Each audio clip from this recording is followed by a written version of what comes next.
Hey guys, what's up? Welcome back to my channel and a brand new video. And I thought I'd actually elaborate a bit more on last week's video, which was do's and don'ts when it comes to pretty much your wrestling DVD collections. I want to talk about my collection, and obviously you guys have seen it. I'm going to be posting an updated video of everything that I have once I receive the final one I need to complete my TNA Impact Wrestling DVD collection. But I'll talk about it anyway. For those of you who have seen my collection and they saw pretty much what it was when I posted one of my first videos on YouTube, and it was obviously just WWE stuff and a few ECW, WCW, and Memphis Wrestling, etc. But since December, my focus pretty much has been on collecting the Impact Wrestling TNA DVDs. I found two great lots on Facebook, and this seller was selling pretty much the majority of that TNA DVD collection. The only thing that was missing pay-per-view wise were Bound for Glory 2006, Bound for Glory 2008, and Sacrifice 2014. Now, I didn't know that Sacrifice 2014 was very rare until recently, until just before I bought it, I believe. And the fact that it is so rare made it very hard to find, but surprisingly enough, just asking on the Wrestling DVD room, somebody got back to me and they offered me it and they said, look, this is what it would cost. And I took the plunge straight away. It arrived at I want to say the big end of March, early April, and it probably sits in my collection now. And that completed the pay-per-view collection for 2014 in TNA. And obviously I had to look for Bound for Glory 2006 and 2008. Just a quick search on eBay, and I found them for very good prices. So no complaints there. But when it comes to WWE DVDs, I always say that now with like I mentioned in last week's video, the fact that everything changed as to how the WWE Network worked in the US, people seem to be more willing to start a collection of their own, or people that sold off their collections want to get back what they sold. The thing is, the majority of them at least have been going up in price, and it's not just because of the fact that they are on Peacock or the WWE Network or anything. It's just as the years go by, things become rare, they go out of print, and the fact that they are out of print, whoever has them in their collections, myself included, like many others, if you have a treasure, something as simple as the self-destruction of the Ultimate Warrior DVD. There's a one disc version. There's a two disc version. I've got both, but I only displayed the two disc version, the collector's edition. Same goes for the Rock Trust Bring It and many others. But the fact that if you go on eBay right now and you try to look for them, you will find them, but obviously some of the prices are sky high. You'll be surprised that you might find some sellers who don't know the value. They probably assume that maybe because they don't have a collection of their own anymore and they're selling it off, that you can still find them in stores. The reality is that you won't be able to find them. Tag Classics, it's the same. Here in Europe, I think we were very lucky, just pre-WWE Network, 10 years prior, when Silvervision came up with this idea of releasing their old catalogue, which they had to get rid of in 2002 once the WWE had to change their name, and obviously then Silvervision had to pretty much scrap everything they had in their catalog. As far back as early 2002, you could still, if you had that catalog, or if you went on their website, you could still order as far back as Hulk Hogan Real American or Royal Rumble 89 and 90 and all these things. And it was really, really cool to be able to do that. I never did it because obviously I was only 13, 14 at the time. So I never really had the money or the funds to be able to buy the VHSs. And obviously the fact that the VHS tapes were becoming, still to this day, the treasures to those that have them. I only have a few, I don't have them all. But the ones that I do have, I do treasure. Some of them were gifts, some of them I bought with my own money, some of them my brother bought. I treasure them, no matter what. But my collection, I have always been very, not picky, but I've always known what I wanted to have on it and what I don't want to have on it. See what I understand? I remember talking about Hulk Hogan Real American and all these bios with the advancements of torrent sites. most Colosseum videos, even the ones that never got released in Europe, were making their way online. And I remember downloading them all, guilty. And I remember making data discs out of them and actually having maybe WFO 001, which is Blue Poos, Bleeps and Body Slams, to Andre the Giants, which is WF 005. And then so on, so many. If I show you the folder, you won't believe it. But then I came to a conclusion that I wanted them displayed, with their own cover, and they look great with their own cover. If you've seen my collection video, you've probably seen them. And it was a quick iOffer sale. I saw this guy that had them. If you guys remember iOffer, they had a lot of things available, mostly bootleg stuff, mostly WWF stuff, which was very hard to find, even WCW, ECW, any other wrestling promotion. But I remember just finding these on iOffer, and you know what? I just said, I want to get them. And they came in a big box. I'll probably make a video and show you the pictures, which came, this was in 2012, a long time ago now. And I remember being off work that day, and a big box literally arrived, and all the Colosseum videos were there, except the pay-per-views, because I already had them, or the Tag Classics. But I mean, that collection I'm very proud of, because it just enhanced, and it got bigger as we went along.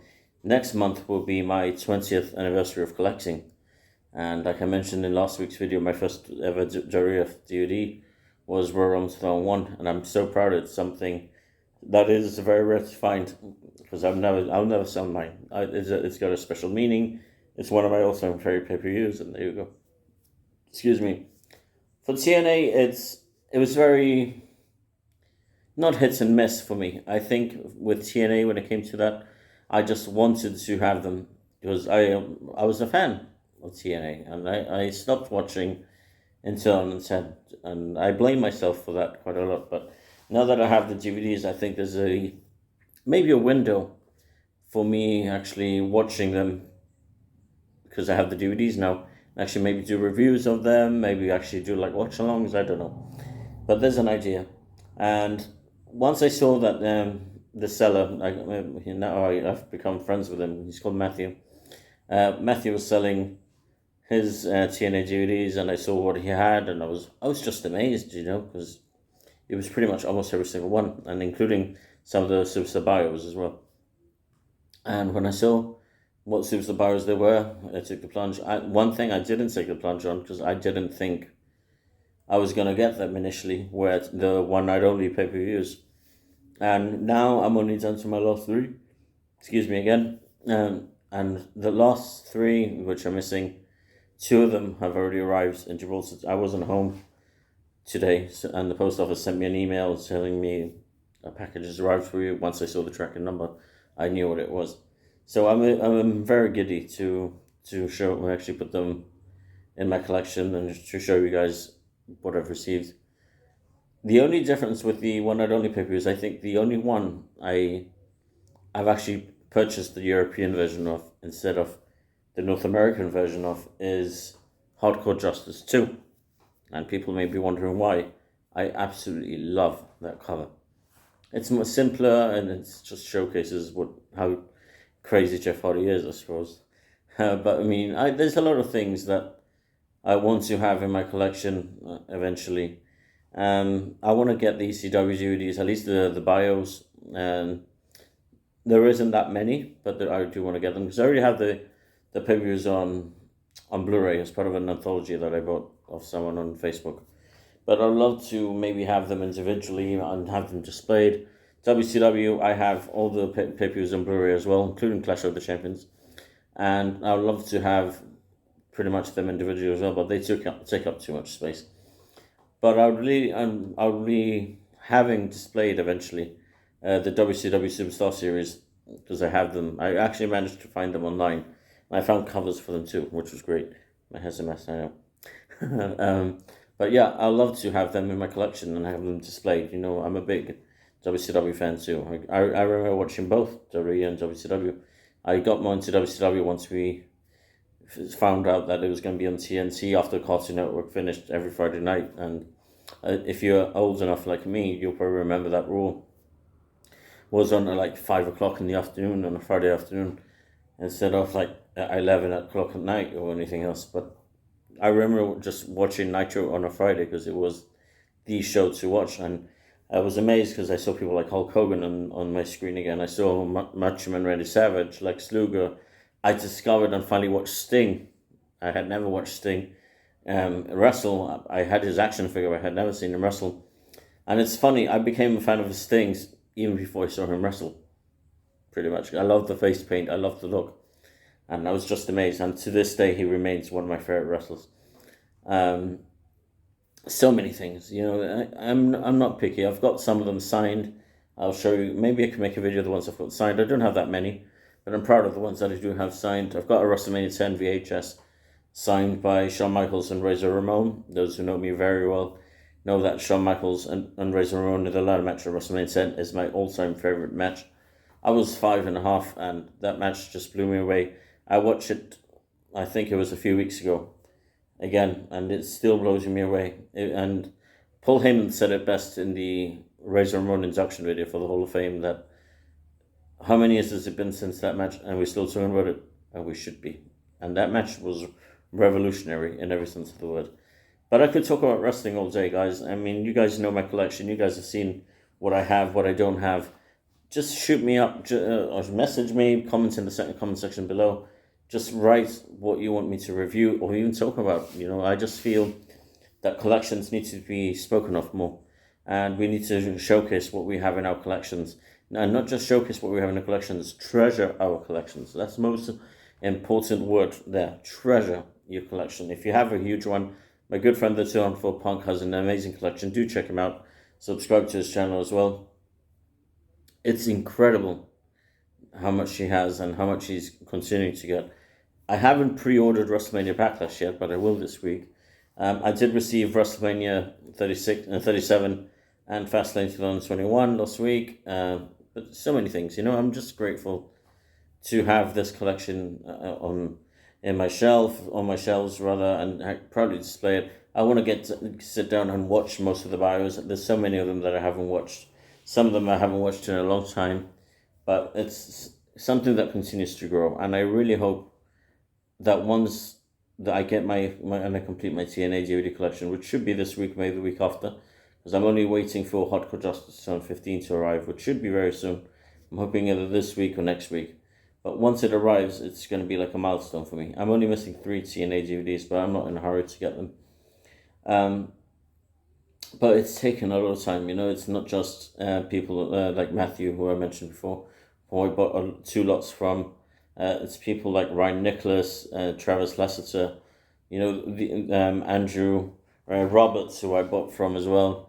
They've been helping me as I went along, and thankfully back in March, TNA Impact Wrestling put up a whole lot of stuff on their store, stuff that wasn't available anymore, including stuff like Victory Road 2017, The Next Knockout, World Cup 2014, etc., etc., etc. Most of the one-night only shows are becoming very rare to find, and they put up a whole lot in March, and I just took the plunge, clicked, bought, and they arrived, and I'm just grateful to have them in my collection. I want to watch them all. Once I do watch them all, I'll probably post up reviews or anything else. But I'm just grateful to have this collection, and I want you guys to do the same. Every once in a while, there's no shame in admitting it, I admire it, and I admire it because it's grown to the way I wanted it to grow, and not just me, but my brother too. It all takes my brother too, because he's actually bought a few. He bought many of the Tag Classics when I was really in a financial position to actually purchase so many, but he did buy a lot of them, and I'm super grateful to him for doing that. I mean, we're both fans. It's not just me that's a fan, but that collection is just as much his as it is mine. That's the honest truth. Obviously, he's still a wrestling fan, don't get me wrong, but obviously he doesn't really buy them anymore because he knows I'm going to buy them. He's always saying, oh, I wanted to order it, but I'm always the first one to, if I see WrestleMania available, for example, or when I know it's going to get released, I just pre-order it straight away. But like many others, there's a huge variety of wrestling duties out there. It's not just all WWE, TNA, Ring of Honor, etc. There's AEW stuff as well. If you're curious about AEW, I highly recommend you check out their shows. Maybe check out stuff like Double or Nothing 2019. Even this is Double or Nothing, which in my mind was a great pay-per-view all around, and I can't wait to actually have that on DVD. But many other shows, you know, there is a lot of great wrestling content out there. There's the WWE Network. You can watch it on Fight TV. You can watch it on I forget what TNA's streaming it's called. Is it Impact Plus? Correct me if I'm wrong. Yeah, you can watch it on there. YouTube, obviously, it's not the right way to do it, but WWE do put out a lot of stuff, and you can maybe even on YouTube you can search for classic promos, classic matches. You know, it's all at your fingertips. But I do recommend that you buy and purchase the right way and actually have them on display, like I am, and like I do, and like many others do. But that's it for now, guys. Do let me know in the comment section below. I've left a link below. If you like this video, you can donate whatever you want, and just pretty much, I could talk about professional wrestling. I could talk about DVDs, professional wrestling DVDs all day. I'm just very proud as to how much my collection's grown. I'm going to do something special for the 20th anniversary of my collecting, which was actually on my 13th birthday when I received, and as a gift from my brother in 2001. And for us, it was something special to actually have that on DVD. And I don't know how many times I watched it, and I continue to this day watch it as well. But that's it for me, guys. Don't forget to like, don't forget to subscribe, and I'll catch you next time right here on YouTube.